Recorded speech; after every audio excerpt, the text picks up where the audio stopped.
आमाको बालोको सुनाउनु हुन्थ्यो र यो आमाहरू यहीँ हुर्केको होला पहिला यहीँ चुला थियो होला अन्त आमाले अस्ति नै हामीले के त तपाईँ पनि नहुँदा चुना लाउँदाखेरि हामी एकैजना सर र पोतोले पोत्यौँ भइहाल्थ्यो यिनीहरूलाई ढाँचा भर्दै कराउँथ्यो अनि यो त अजाहरूको अजाले बनाएको होला अजाको बाउहरूले बनाएको कसले बनाएको अझै यहीँ बसेको थियो मलाई थाहा छ यहीँ बसेको आँखा देख्थेन आमाको नि सेम हुन्थ्यो नि त्यो नगराएको भए आमाको मोतियाबिन्दुको नगराएको भए अहिले यस्तो यत्रो बढे अहिले पनि तर यत्रो छोड्दो रहेछ नि खिड्की माथि उहाँहरू नयाँ बनाएको घरमा हेर्नु माथि छोडेको डिजाइन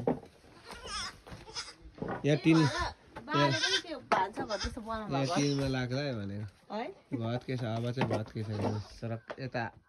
लोड भएर यो चिरप्प भएला त यसले टिकाएको छ यसले अब छाउनु छोडिहाले खरको त्यही भएर यहाँ टिनमा लाग्ला अस्ति यो चाहिँ आमाको पुरानो घर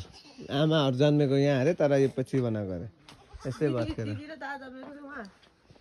दिदी दाजु अन्त उहाँ हाम्रो घर त यो हो नि आमा घर पो यो हो त माइत पो यो हो त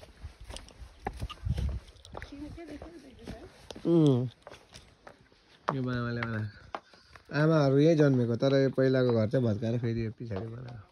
पहिलाको सेम त्यस्तो थियो अहिले अलिक हाइट बनाएको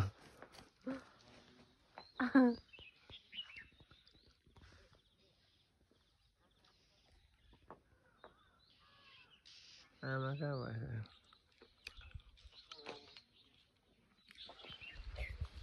यो चाहिँ चमाहरूको घर चमाले देखाइदिनुपर्छ तपाईँको घर यो चमा एउटै उयो छ तर दाजुभाइको छोराछोरीहरू नि दाजु तपाईँले त्यस्तो भन्नु होइन यो चमाहरू खेल्ने दिदी रहेछ नि त अन्त है मामा मामा यो चाहिँ चमाहरूको घर होइन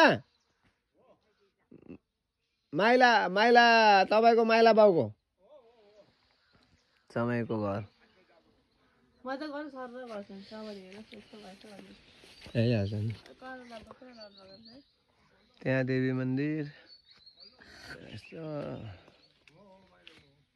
यो अब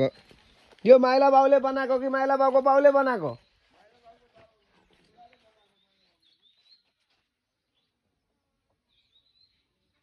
यता कान्छा भाइ यता माइला भाइ जेठा त पहिले हिँडे गरे जेठा कान्छा कता गयो मामाले चाहिँ पछि अलि भयो के कहाँ पस्छ यो खर हो उहिले खरेको अहिलेसम्म खर कुहिसकेको छैन समयहरू यहीँबाट गयो